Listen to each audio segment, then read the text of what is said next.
you might be aware about the recent video controversy of actress Rashmika Mandanna. Okay, and you might also have heard of our Indian Prime Minister, Honorable Indian Prime Minister, singing on YouTube.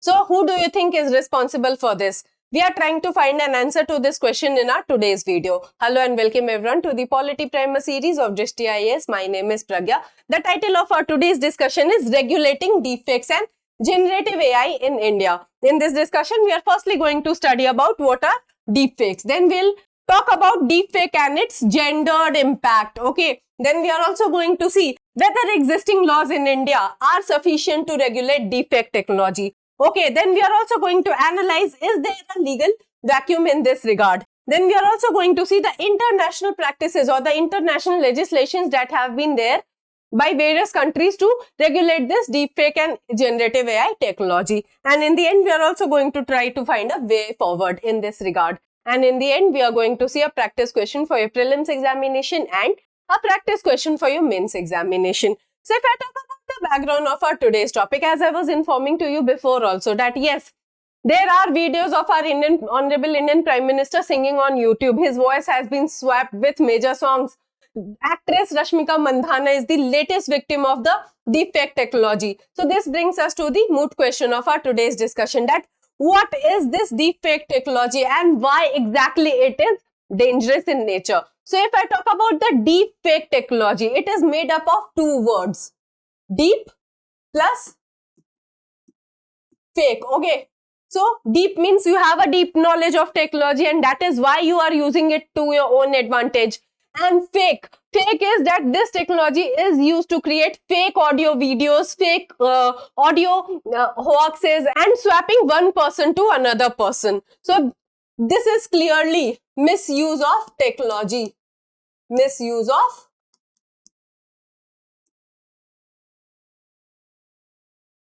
technology. Okay. So deepfake is misuse of technology where you have a deeper knowledge of technology but you are using to create it fake videos. Okay. So deepfakes are digital media, video, audio and images edited and manipulating using our own artificial intelligence. Do let me know in the comment box below that whether artificial intelligence is proving to be a boon for mankind or it is proving as a bane to mankind. Okay.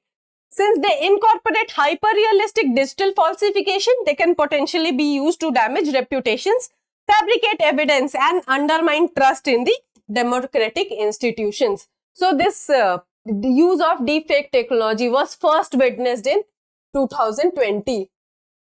What happened in 2020 was that the BJP MP Manoj Tiwari's mock video was circulated widely in which he could be seen abusing his opponent in English and Haryanvi during the Delhi elections. And this video was not true. It was a fake video. It was a mocked video. And this was used to influence the general elections. Similar thing happened with ex-MP CM Kamal Nath, in which a doctored video was circulated on the social media regarding the Ladli Behna scheme in Madhya Pradesh. So this can be used to create confusion, misinformation, and as general elections are coming in India next year, we need actually to be careful about the use of these fake videos to in the process of general elections. Okay. Moving forward, let us analyze the deepfakes and its gendered impact. So deepfakes are created by altering media, as I was explaining to you before also. Images, videos or audio using technologies such as the AI and machine learning, thereby blurring the lines between fiction and reality.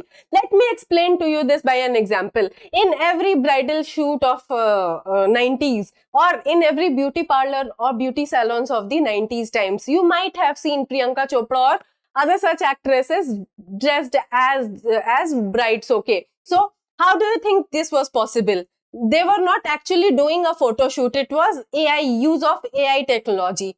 And that is why deepfake is used to manipulate images. And those images look so real that you will not be able to distinguish whether it is a morph image or a real image. Okay. So although they have clear benefits in education, film production, criminal forensics and artistic expression, they can also be used to exploit people, sabotage elections and spread large scale misinformation. So definitely, if I'll circulate a fake video, and if you do not know whether it is fake or real, and if you do not run a counter Google search, you'll never know that it is a fake video. This is the most of the common disadvantage of this deepfake technology. It looks so real that a common man cannot distinguish it to be fake. So definitely they can be used to spread misinformation. And what happened in Argentina elections? The PM candidate was shown as a lion and his opposition as some Chinese communist leader. So this is happening throughout the world, not only in India. So this deep fake technology is actually very dangerous. So it was first used like while editing tools like Photoshop have been used for decades. The first ever use of Defects technology can be reportedly traced back to a Reddit contributor who in 2017 had used a publicly available AI-driven software to create pornographic content by imposing the faces of celebrity onto the body of ordinary people. And this is very common. The celebrities are also asking us that give us some privacy, don't use our photos like this. And this has resulted into a moral scare, moral dilemma. Okay, on one hand we have right to privacy, and on another hand there are technologies such as deepfake technology which actually blurs the boundaries between fake image and real image. Okay, so this deepfake technology was first popularized by a Reddit user in 2017. And the deepfake technology definitely has a gendered impact. It targets women. Okay, so women are most targeted at online hate. Supposedly, if a woman has a romantic partner or a stalker, online stalker, and she says that I'm not interested in your proposal. So what does he do if he has an image or a photo of that woman? He uses it to blackmail the women. He says that I'll put this photo on various pornography sites, various social media sites. I'll morph this photo. So yes, deepfake technology has a great impact on women, and they are the largest victims of the deepfake technology. Okay, now deepfakes can easily be generated by semi-skilled and unskilled individuals by morphing audio-visual clips and images. So this is the problem, that you do not require like a technical know-how of how to use a deepfake technology. It can be used by non-skilled and semi-skilled persons as well. So just imagine the huge impact that this is causing all throughout the world as well as in India. Moving forward, let us discuss the existing Indian laws, and are they sufficient to deal with the deepfake technology? So no, we do not have any specific law. Indian legislation is not sufficient to deal with the deepfake technology. There are some sections, although, that is section 66 clause E of IT Act 2000, which talks about capturing, transmitting and publication of a person's image in mass media as their violation of privacy. And it talks about 3-year jail term, 3-year jail term plus 2 lakh of fine.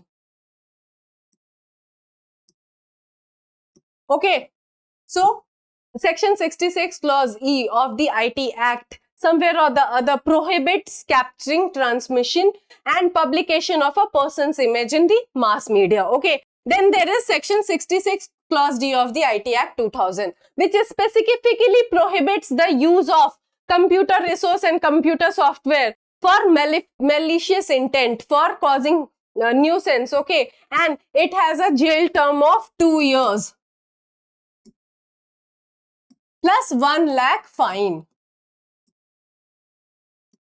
So you cannot use the computer resources and computer applications or computer software for cheating and impersonation. Otherwise, you will face penalties under section 66 clause D of the IT Act. Then there are sections 67 clause A and 67 clause B of the IT Act 2000, which also talks about prohibition of transmission of any content that is obscene or sexually explicit in nature. If social media platforms are, helping in this transmission, they can also be liable under these sections. They can lose their safe harbor protection. What is a safe harbor protection? That the social media platforms currently are not liable, currently are exempted if any third party misuses them. But if they do not take down such obscene or sexually explicit contents from their platforms, definitely they are going to lose the safe harbor protection that are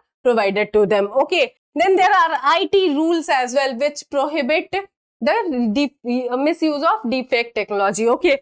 Then there is Indian Penal Code, which talks about section 509 in the Indian Penal Code. Talks about that you cannot outrage the modesty of a woman. You cannot even do that online. If you'll do it, you will be punished. Then there are certain other sections as well, like section 292 of Indian Penal Code, which lays down the laws against obscenity. So, Indian Penal Code is also very helpful in this regard. Then there is the Copyright Act of 1957, which prohibits any circulation of any copyrighted material under section 51. Okay. So, Copyright Act also states that you cannot just use other person's work or modification of other person's work, else you can be held liable for copyright infringement. So, these are the existing laws in India which somewhere or the other try to prohibit the use of deepfake technology. But if you'll ask me, ma'am, is there any specific legislation in this regard? My answer is going to be no. Okay. So, this brings us to the another question of our today's discussion, that is there a legal vacuum? Yes, there is a legal vacuum in our Indian laws, because the existing laws are not really adequate given the fact that they were never sort of designed keeping in mind these emerging technologies. So, IT Act is of 2000. It was amended in the year 2016, but in 2016 also these problems were not very common. So, we need a dedicated legislation to deal with the generative AI and the deepfake technology. And only a piecemeal amendment will not be sufficient. Why? Because of the moral hazards or the moral obligations or the moral scare that is involved in this use of deepfake technology. Not only a moral scare, but the violation of our right to privacy. Violation of right to privacy.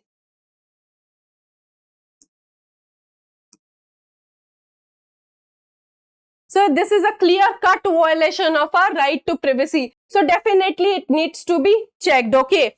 IT Act 2000 only addresses instances wherein the illegal content has already been uploaded.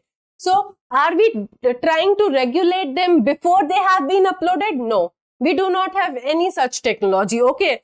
And the resulted harm has been already suffered. Instead, there has to be more focus on preventive measures, for instance, making users aware that they are looking at a morphed image. So, definitely, as I was explaining to you before also, and as I'm discussing this, that yes, we need a specific legislation which targets the source of this deepfake videos, which helps us in, reverting back to the original source, and then we'll able to find out that who is behind this deepfake videos, from which IP addresses actually these deepfake videos are being circulated. And the social media platforms also should be aware about the same. Okay. So, not only a piecemeal amendment is going to do away with this, but we need some stringent laws, some, robust mechanism of regulation of laws, even if not only the enactment of legislation, but also the implementation of the legislation in this regard. Now, let us see what are the international practices in this regard, in regulation of the deepfake video. This is international practices. International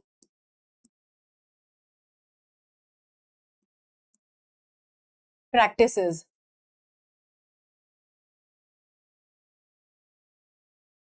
Okay, so by mistake, the title here is not correct. The title is International Practices and the international laws, what the other countries are doing to regulate this deepfake technology. So, okay, so in October 2023, the US President Joe Biden signed a far-reaching executive order on AI to manage its risk ranging from national security to privacy.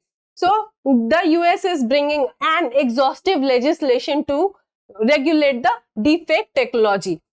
In January, the Cyberspace Administration of China rolled out new regulations to restrict the use of deep synthesis technology and curb disinformation.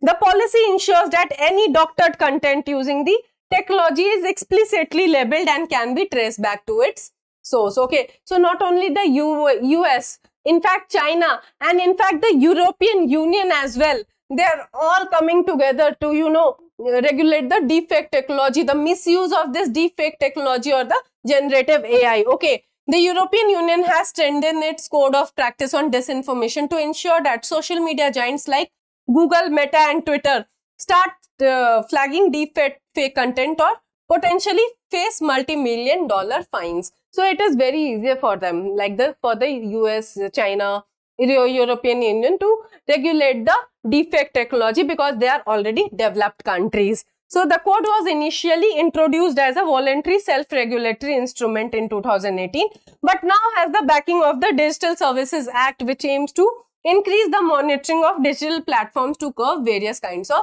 misuse. So what are these countries trying to do? They are trying to trace the videos back to its original source. They are trying to warn the social media platforms regarding publication of these deepfake videos on their platform. If they are not able to you know, determine who is uploading, then they will definitely be penalized by the US, China and UK, especially in the European Union. Okay, so now this brings us to another question, that what can be the way forward in this regard in India. Okay, so in India is a developing economy. We have a startup ecosystem that is using and that is dependent on the use of AI. Okay, so AI governance in India cannot be restricted to just a law, and reforms have to be centered around establishing standards of safety, increasing awareness and institution building. So as I was explaining to you before also, that our laws currently are not sufficient and we do not need piecemeal amendments in our laws. We need a robust regulatory mechanism to stop the deepfake technology, but that robust regulatory mechanism should also not stop the innovation, because in India there is a startup ecosystem that is completely dependent on the use of AI. Okay, so it cannot actually impede innovation. It will have to take care of all of the players in this regard. It will have to take care of the innovation sectors as well. Okay, there should also not be any curtailment of free speech under the garb of regulating the AI technology. Free speech in India is often tried to be curtailed. So in the garb of regulating AI, we should not you know, silence the voices of the people. We should not curtail the free speech. So this is also a concern in regulation of deepfake and generative AI technology in India, if you talk specifically about India. Firstly, we need strong legislations. Secondly, we need regulatory authorities. We need institutions to implement those legislations strictly. Then we cannot curb innovation. We cannot curtail the free speech in this regard. So some of the way forward can be enact a strong legislation, have institutions to enforce them, and then you see there should be a governing body. There should be a committee specially formed in this regard that sees that, okay, these laws are enforced and it is not curbing innovation, it is not curtailing free speech in this regard. Especially the Ministry of Information and Technology has said that they are establishing a special officer under the IT rules. They are bringing out new regulations, new rules, which will help the victims in filing complaints in this regard, because in most of the matters of cybercrime, the local police stations are not very effective. They have less know-how of the cyber crimes, and that is why we need to have a dedicated special institution to enforce all of this, where the victims can approach and file their FIRs. Okay, so we need to have a technically dedicated team which understands the deepfake technology as well as the cyber crimes, impacts of cyber crimes. Okay, so with this we come to a conclusion of our today's discussion. We have seen what is the deepfake technology. We have also analyzed that how women are most impacted by the deepfake technology. We have also seen that our Indian laws currently are not sufficient enough to deal with the misuse of technology or the deepfake technology or the generative AI. Then we have also seen some way forwards in this regard, that yes, we need a strong legislation to curb these practices. Now let us analyze a practice question for your prelims examination. So the question is, consider the following statements. Your statement number 1 is deepfakes are videos created using AI algorithms to make it appear as if someone is doing or saying something they didn't. Then your statement number 2 is IT Act 2000 regulates the deepfake technology in India. Which of the following statements given above are correct? The options are option A is 1 only, option B is 2 only, option C is both 1 and 2 and option D is neither 1 nor 2. Kindly drop your answers in the comment box below. Now let us analyze a practice question for your mains examination. So the question is, discuss the opportunities and the challenges associated with the deepfake technology and the generative AI. So in introduction, you will write what is the deepfake technology, how AI is being used to morph the images, spread misinformation. So you'll write all of this. Then you will discuss the international framework, Indian framework, existing laws in India. And then definitely you will state that there are opportunities associated with the AI, especially in the startup ecosystem. They are completely dependent on the AI, and AI is being used to transform our daily lives. But AI has its own cons as well, such as the deepfake technology. Definitely AI should be used, and you can conclude that yes, there are opportunities associated with the AI, but yes, there should be some regulation of the AI to stop its misuse. So you can conclude very holistically. Okay, I hope this session was insightful for you. If you have any feedback regarding this session, kindly drop it in the comment box below. If you found today's discussion to be helpful, kindly like the video and subscribe to our channel for more such updates. Thank you.